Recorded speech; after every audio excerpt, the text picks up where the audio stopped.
ದೊಡ್ಡ ವಿಷಯ ಸಿಎಂ ಬಂದು ಮಾತುಕತೆ ಮಾಡೋದು, ನೀವು ಹೋರಾಟ ಮಾಡಕತ್ತೀರಿ, ನೋಡಲಾರ ಹೋಗುದು, ಗಲಾಟೆ ಆಗುದು, ಲಾಠಿ ಚಾರ್ಜ್ ಮಾಡೋದು, ಸರಿನಾ ಇದೆ ಅಂತ ನೋಡಿ. ಇವತ್ತೇನು ಬೆಳಗಾಂದಲ್ಲಿ ಲಾಠಿ ಚಾರ್ಜ್ ಆಯಿತು ಲಿಂಗಾಯತ ಸಮಾಜದ ಮೇಲೆ, ಅದರ ಸಂಪೂರ್ಣ ಜವಾಬ್ದಾರಿ ಶ್ರೀ ಸಿದ್ದರಾಮಯ್ಯನವ್ರಿಗೆ ಮತ್ತು ಕಾಂಗ್ರೆಸ್ ಗೌರ್ಮೆಂಟ್ ಇದೆ.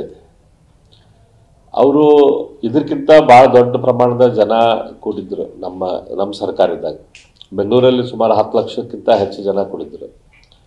ಅದೇ ರೀತಿ ಬೆಳಗಾಂದಲ್ಲಿ ಕೂಡ ಈ ರೀತಿಯ ಹಿಂದೆ ನಮ್ಮ ಬೇಡಿಕೆಯನ್ನು ಈಡೇರಿಸಬೇಕಂತ ಒತ್ತಾಯ ಮಾಡಿ ಸಮಾಜ ಕೂಡಿದಾಗ ಈಗಿನಕ್ಕಿಂತ 4 ಪಟ್ಟಷ್ಟು ಹೆಚ್ಚು ಜನ ಕೂಡಿದ್ರು.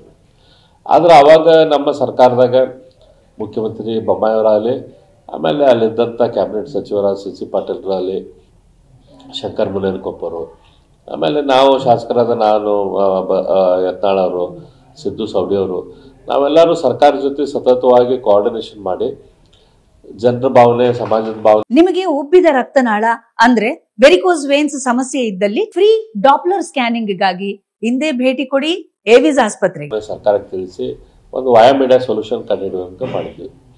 ಆದರೆ ಈ ಸಿದ್ದರಾಮಯ್ಯನವ್ರಿಗೆ ಮತ್ತು ಕಾಂಗ್ರೆಸ್ ಸರ್ಕಾರಕ್ಕೆ ಇದು ಯಾವುದೂ ಕೂಡ ಅವ್ರಿಗೆ ಇಂಟ್ರೆಸ್ಟ್ ಇಲ್ಲ. ಅವ್ರಿಗೆ ಮುಸ್ಲಿಮರನ್ನ ಓಲೈಸೋದು ಬಿಟ್ಟರೆ ಅವ್ರ ಜೀವನದಲ್ಲಿ ಮತ್ತೇನೂ ಅವಶ್ಯಕತೆ ಇಲ್ಲ ಅಂತೇಳಿ ಅವ್ರು ತಿಳ್ಕೊಂಬಿಟ್ಟಾರೆ. ಹಿಂದೂ ಸಮಾಜನೂ ಅವರಿಗೆ ಓಟ್ ಹಾಕೈತೆ ಅನ್ನುವಂಥ ಕಲ್ಪನೆ ಕೂಡ ಅವ್ರಿಗೆ ಇದ್ದಂಗಿಲ್ಲ. ಕೇವಲ ಮುಸ್ಲಿಂ ಸಮಾಜ ಮುಸ್ಲಿಮ್ಸ್ಗೆ ಮಾಡ್ರಿ, ನಮ್ಗೇನು ಮಾಡೋಕ್ಕೆ ಬೇಡ ಅನ್ನೋದಿಲ್ಲ. ಆದರೆ ಬೇರೆಯವ್ರು ಅದಾರಲ್ಲ, ಈ 86% ಉಳಿದ ಜನ ಅದಾರ, ಅವ್ರ ಬಗ್ಗೆ ವಿಚಾರ ಮಾಡಬೇಕು. ಎಲ್ಲ ದುಡ್ಡೂ ಒಯ್ದು ಮುಸ್ಲಿಂ ಸಮಾಜಕ್ಕೆ ಕೊಡೋದು, ಎಲ್ಲ ರಿಸರ್ವೇಷನ್ನು ಅವ್ರಿಗೆ ಕೊಡೋದು. 32% OBC ರಿಸರ್ವೇಷನ್ ಐತಿ. 32%ದಲ್ಲಿ 23% ಮುಸ್ಲಿಂ ಸಮಾಜದ ಬಾಸ್ಕೆಟ್ ಐತಿ. ನಾವು ಹೇಳ್ತೀವಿ ನಮ್ಮ ಸಂವಿಧಾನದ ಪ್ರಕಾರ ಮಾತೆತ್ತಿದ್ರೆ ಅಂಬೇಡ್ಕರ್ ಅವರ ಸಂವಿಧಾನದ ಬಗ್ಗೆ ಮಾತಾಡ್ತಾರೆ. ರಾಹುಲ್ ಗಾಂಧಿನೂ ಕೂಡ ಅವರ ಕೈಯಾಗ ಬೈಬಲ್ ಹಿಡ್ಕೊಂಡು ಅಂಬೇಡ್ಕರ್ದ ಸಂವಿಧಾನ ಅನ್ನೋ ನನಗನ್ಸಿದ್ರೆ ಕೈಯಾಗ ಬೈಬಲ್ ಹಿಡ್ಕೊಂಡಿರ್ತಾರೆ ಅವರು. ಆದರೆ ಹೇಳೋದರ ಅಂಬೇಡ್ಕರ್ ಸಂವಿಧಾನ ಅಂಥೇಳಿ ಹೇಳ್ಕೊಂಡು ಅಡ್ಡಾಡ್ತಾರೆ. ಅಂಬೇಡ್ಕರ್ ಸಂವಿಧಾನ ಏನು ಹೇಳುತ್ತೆ? ನಮ್ಮ ದೇಶದಲ್ಲಿ ಧರ್ಮ ಆಧಾರಿತ ರಿಸರ್ವೇಷನ್ ಇಲ್ಲ. ನಮ್ಮ ದೇಶದಲ್ಲಿ ರಿಸರ್ವೇಷನ್ ಇರೋದು ಶೈಕ್ಷಣಿಕ ಮತ್ತು ಸಾಮಾಜಿಕ ಹಿನ್ನೆಲೆ ಮೇಲೆ ನಮ್ಮಲ್ಲಿ ರಿಸರ್ವೇಷನ್ ಐತಿ. ಧರ್ಮ ಆಧಾರಿತ ರಿಸರ್ವೇಷನ್ ಇಲ್ಲ. ಇವರು ಮುಸ್ಲಿಂ ಸಮಾಜಕ್ಕಂತೆ ಕಂಪ್ಲೀಟ್ ಒಂದು ಮುಸ್ಲಿಂ ಸಮಾಜಕ್ಕಂತೆ 4% ಒಂದು ಕ್ಯಾಟಗರಿ ಮಾಡಿದ್ದಾರೆ. ಕ್ಯಾಟಗರಿ 2A 15% ಇರುವಂತಲ್ಲೇ ಮಹಮ್ಮದಿಯಾ ಅಂತ ಮುಸ್ಲಿಮ್ಸಿಗೆ ಕೊಡ್ತಾರೆ.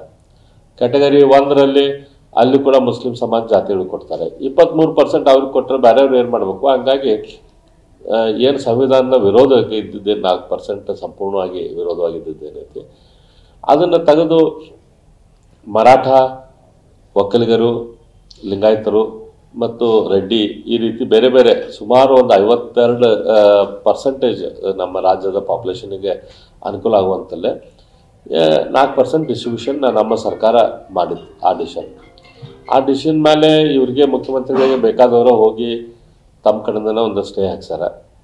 ಅದಾದಮೇಲೆ ಈಗ ಅಲ್ಲೇ ಕೋರ್ಟ್ದಾಗ ಸತೆ ಇವ್ರ ರೆಪ್ರೆಸೆಂಟೇಷನ್ ಮಾಡಿದವರು ಯಾರು ಅವರು ಅಬ್ದುಲ್ ರಸೂಲ್ ಅಂತೇನು ಕೇಸ್ ಹಾಕಿದಾರಲ್ಲ, ಅದನ್ನು ರೆಪ್ರೆಸೆಂಟ್ ಮಾಡೋರು ಪೂರ್ತಿ ಕಪಿಲ್ ಸಿಬಲು, ದುಷ್ಯಂತ್ ದುಬೆ ಈ ರೀತಿಯ ಲಾಯರ್ಸು.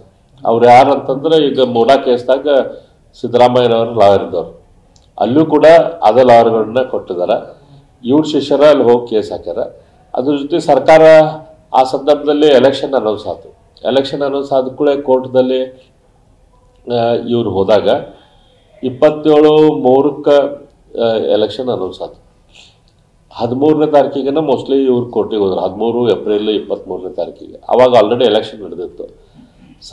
ನಮ್ಮ ಸರ್ಕಾರ ಆಡಳಿತದಲ್ಲಿ ಇದ್ದಿದ್ದಿಲ್ಲ. ಅಂದರೆ ಎಲೆಕ್ಷನ್ ಅನೌನ್ಸ್ ಆದ ಕೂಡ ಮುಖ್ಯಮಂತ್ರಿಗಳ ಅಧಿಕಾರ ಮೊಟಕಾಗ್ತೈತೆ.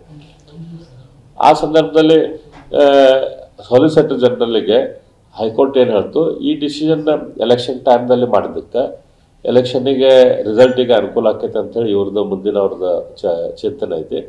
ಅದಕ್ಕೆ ಈಗ ಎಲೆಕ್ಷನ್ ಆಗೋ ತನಕ ಇದನ್ನು ಇಂಪ್ಲಿಮೆಂಟ್ ಮಾಡಬೇಡ್ರಿ ಅಂತ ಹೇಳಿದ್ರು.